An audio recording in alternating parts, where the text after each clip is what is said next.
want to know who you are, how you know Ash, and what the best kitchen you were ever in your entire life and why. Big. With an island in the middle to like cut stuff, prep stuff, kids can sit around, and organized. And the kitchen was just huge, had a big like breakfast nook in it, all windows, all light colors, marble. It was just beautiful. So lots of space, right? Like there's nothing on the counters. Everything had a place, and the windows. My dream kitchen would be, it'd have to have multiple ovens. And there's ovens there, Yes. you know? And then, yes, the island, not so much that it's big, but well organized and everything well placed with lots of flat counter space. Lots of room, big fridges, island. I would like a baking station with baking racks built in, to like cooling racks, and having a butler's pantry would be amazing. Yeah, a big island with the stools is nice, and yeah, just lots of organization. So my dream kitchen is actually the kitchen that I have right now. I'm really proud of it, and it's very tiny, and I like that everything is at my fingertips. I have zero clutter in there, and I can just go in there, make what I want, and clean up and be done in and out. Is really great. I would love for all of you to come, and I would love for the whole world to just come and experience the joy that I experience when I'm in my kitchen. So that is why I decided to pursue a career with helping women to declutter and organize their kitchens, because I absolutely love to do it. Professional organizer, I found that there are 3 different broad categories of kitchen. So there'd be like the perfect one, which I think that you're saying you have. Oh my god, no. No, the clutter is terrible. Okay. But if it was decluttered, and it would be pretty good. Okay. Yeah. All right. So anybody here fit in that category? If your kitchen is perfect, you're going to go home, it's going to be as clean as when you left it. All right. And then the second category would be people who could fix their kitchen if they had a full weekend to devote to it. Like your husband took your kids out of the city for a weekend and you could just be in there. But like, for real, we're just going to binge watch Hallmark Christmas shows during that weekend. And actually do our kitchen. So anybody fit into that category? It's okay. I would say so. Yeah. All right. So I would definitely benefit from like a purge on my kitchen over a weekend. Nice. Doesn't that sound like fun? Just like a weekend, and then afterwards you're just like, it's so beautiful. and then the third group of people would be somebody who like have to tunnel their way to their fridge, or somebody who's close to that, like in a couple of years if you're going down the same path. You might be invited onto the fridge. So we're all at different levels here, but I think that one thing that we can all agree on is that we all love a good deal. And the reason why I can say that with confidence is because we're all women, and I've generally, women love a good deal. It's in our DNA. So you know what's not a good deal is wasting money, right? And so when we have clutter, some of the problems are that we have stuff and we don't know how to find it. Now, if you have a husband, maybe your partner or kids that look in a cupboard and they're like, I can't find it. You're like, move out of the way, I'll show you where it is. And you will do anything to find that object. Are you one of those people, right? Yeah. But when you need it, you're like, I'll just go to the store and buy some more. I can't find the sale. So you go to the store and you get there and it's a buy one, get one deal. And we already said we like deals. So we're like, I'm going to buy 2. And now so you have 3 cinnamons in your cupboard and your husband still can't find one, right? Mm-hmm. So that's how that clutter kind of creeps up on us. And then it could be gifted to us as well, or inherited. You've inherited your grandmothers and your mothers and your aunts and your husband's mother's stuff, and it's all in your house, and you have these feels about getting rid of it, or stuff that comes into your house as a package deal. So like, for instance, in my house, I bought a water cooler with the most useless stand ever with it. That's how that clutter creeps up on us. So, and then, if we don't have the time to deal with it in the moment, that could be another cause of having too much stuff. And another surprising way that we're losing money with this scenario is with buying storage solutions. So we think that the problem is the storage solution. So we're investing in more bins or more organizers. What's that? I just bought more bins yesterday. I'm waiting for a sale. And some people can even get to the extent where they buy a storage unit, right? Which is amazing because, like, are you going to go to that storage unit to find whatever is in there? Does anyone have a storage unit? I used to. Yeah, I would forget what was in there. I'd probably Me forget too. it actually existed until the bill came, and I was like, "What am I paying $200 a month for?" I have a Great. So, and then some people even upgrade to a bigger house. So, has anybody ever watched those home renovation shows where it's like clutter everywhere, and then they do the makeover of the house, and there's one jacket with one pair of shoes there, and you're like, "Did I miss part of this?" Because, like, had they just cleaned everything up and decluttered and organized, would they have had to have done that major renovation, right? A secret to saving money in the kitchen is literally finding hidden money in the kitchen. So I have actually never decluttered a home and not found hidden money. Like sometimes even hundreds of dollars, right? That people are like, oh, I forgot about that. And I'm like, okay, so I hope I've motivated some of you to save some money by decluttering. I want to talk about the importance of a mission statement. Does anybody have a mission statement or value statement in their home already? No. So this is where we talk about Don't kill the children. Don't kill. So the importance of a mission statement, and actually any, like, whenever you're having any discussion, is if you have that goal in mind, then it makes the discussion easier and it makes the path to getting to where you want to go much easier. So maybe we'll just go around the room and you can say what you think your highest value is. Like, My children. yes. Andrew. Most days. My host family and my parents and his parents. Like I just, my family, of course, my home, peace of mind. So we have some very different beliefs there, which is great to know because that's what we're talking about, the mission statement. So if you had a mission statement, it would be something like, our goal is to blank so that blank. So does anybody want to try to make their mission statement? My goal is to be more organized so my children can be more self-sufficient. Nice. my goal would to have the organization so that when I'm spending cleaning, I'm not sitting organizing. I can actually just clean, Yes. which I think would help my mental health. Mine would be to have less stuff so that I have less to do. Stress. We're linking Less these to stress really and important things. Yeah. Like Ash is linking to her kids. That's really important to her, right? You're linking your mental health to this. That's a really important thing. So when you link something that's really important to something that might be mundane for others, but super exciting for me, then you're more likely to do it, right? So if you're like, my kids are going to learn joy and peace and harmony through me doing this, then you're more likely to do it. I do. I would like just to have a nice, clean, safe space. Safe. Yeah, Nice. safe space for my nieces and nephews to come, and not just mentally but physically safe. Oh, we all have our vision in mind. Oops. And now, I had also asked you to list 5 items that you'd save if your kitchen was on fire, and not pets or people, and I know some of you would save them in that order. No judgment. And the reason why I asked you to do this is when we're decluttering, our stuff can have a lot of stories attached to it, and that can hinder our progress, right? Because we have to stop and talk about stories or stop and digest the story. And so if we do that ahead of time, then when we're decluttering, it speeds up the process. So if you think of 5 things in your kitchen that you really value, and then you can write a story about those in a journal or share it with a friend, then that's going to help you. So does anybody want to share 3 to 5 items in their kitchen that they would save? Baby Brezza. Sterilizer. I would save my giant Pampered Chef frying pan, the big lipped one. Mhm. It probably is a staple we use every single day. I have my grandparents' wedding gift. It was gold plated cutlery, and I pull it out at Christmas if I do dinner. And it comes in a beautiful box and everything, so I'd save that for the memories.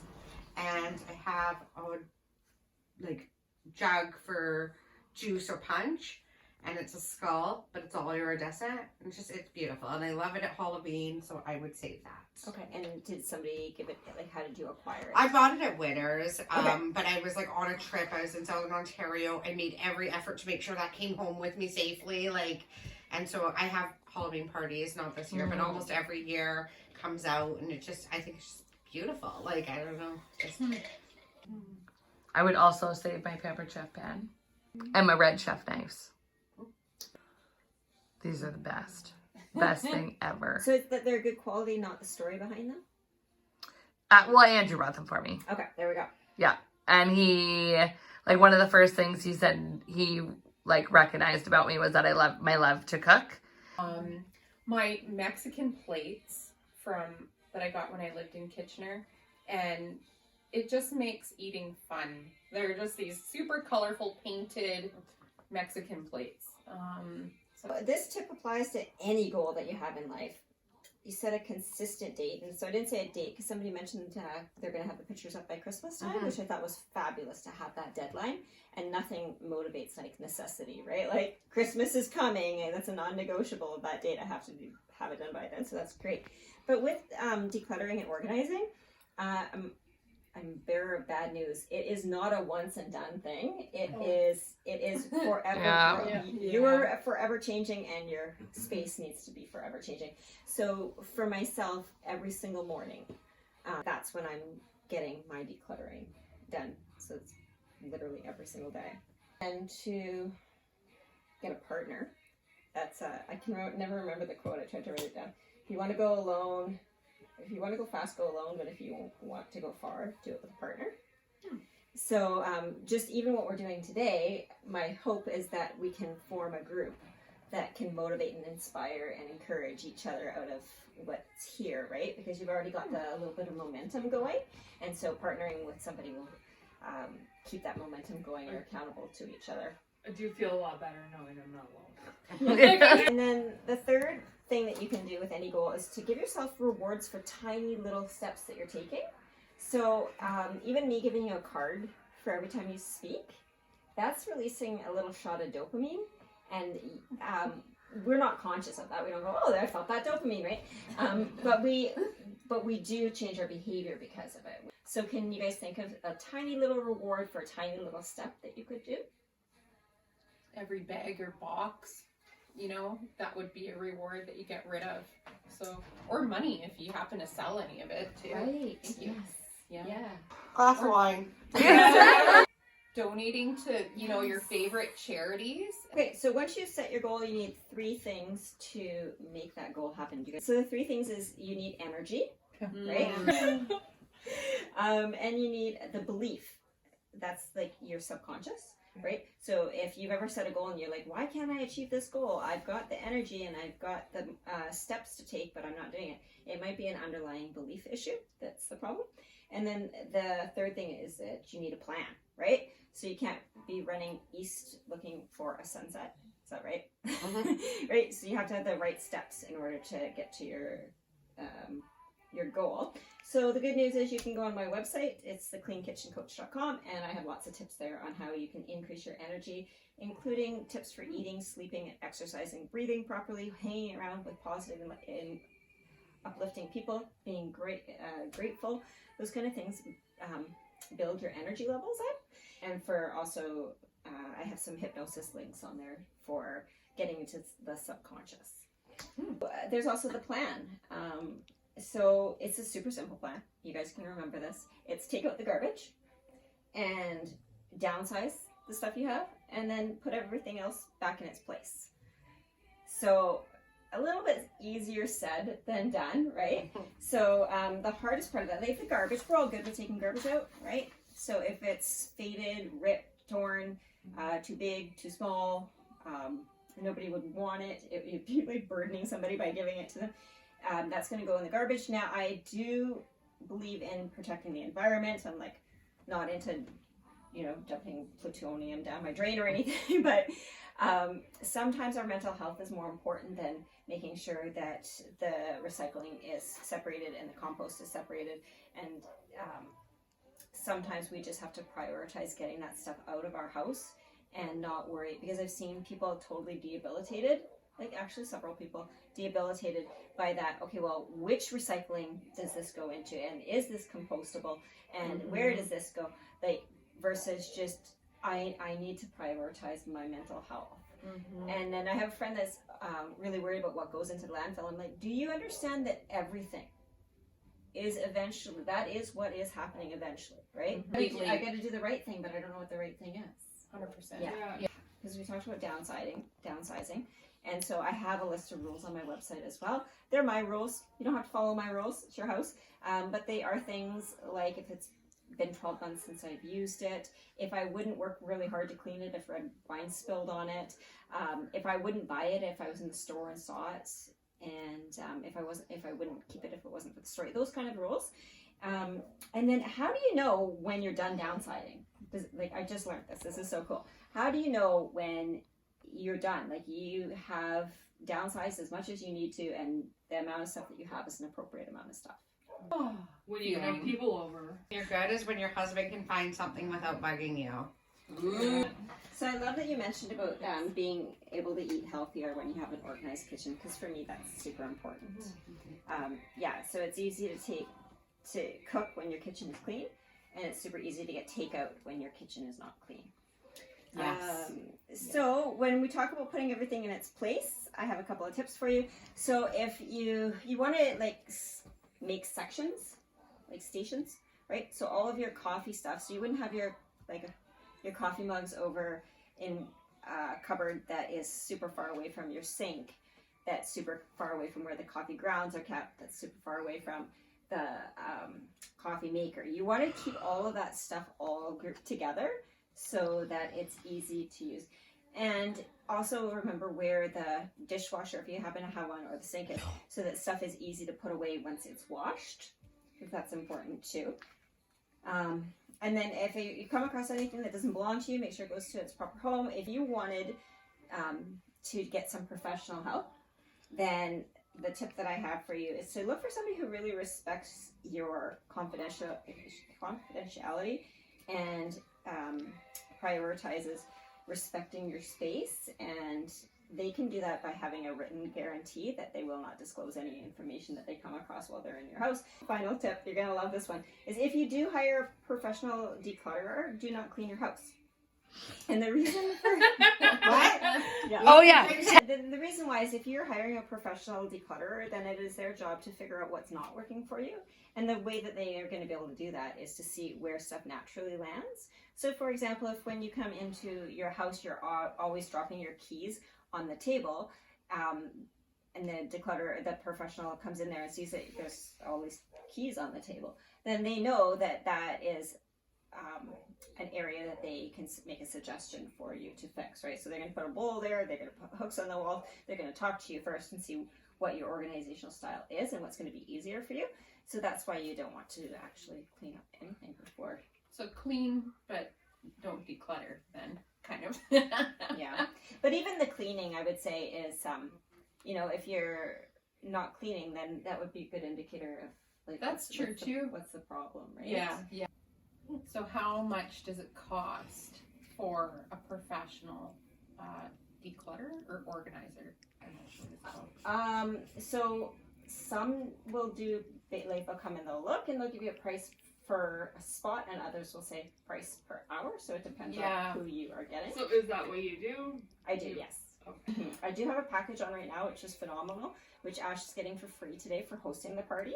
So that's pretty amazing. So for $200, you get all of your cupboards organized, deep cleaned, and there was something else in there. Oh, and all your countertops in as well. I've never considered this before, but it would be a game changer in life, basically. Like, it's a big deal. Yeah. Yeah. It's definitely affecting my relationship. It's affecting everything, right? Figure something out. I need help. I can't do it on my own. It's too much. Okay, so I'm going to give everybody a copy of my cookbook before I forget. And if you don't want one, I'm not going to be offended. I've just given an hour presentation on not taking stuff. I like cookbooks. It's actually a journal more than a cookbook. So there, do you already have one? I do not. Oh, okay. I want to give it to her for me. Thank you.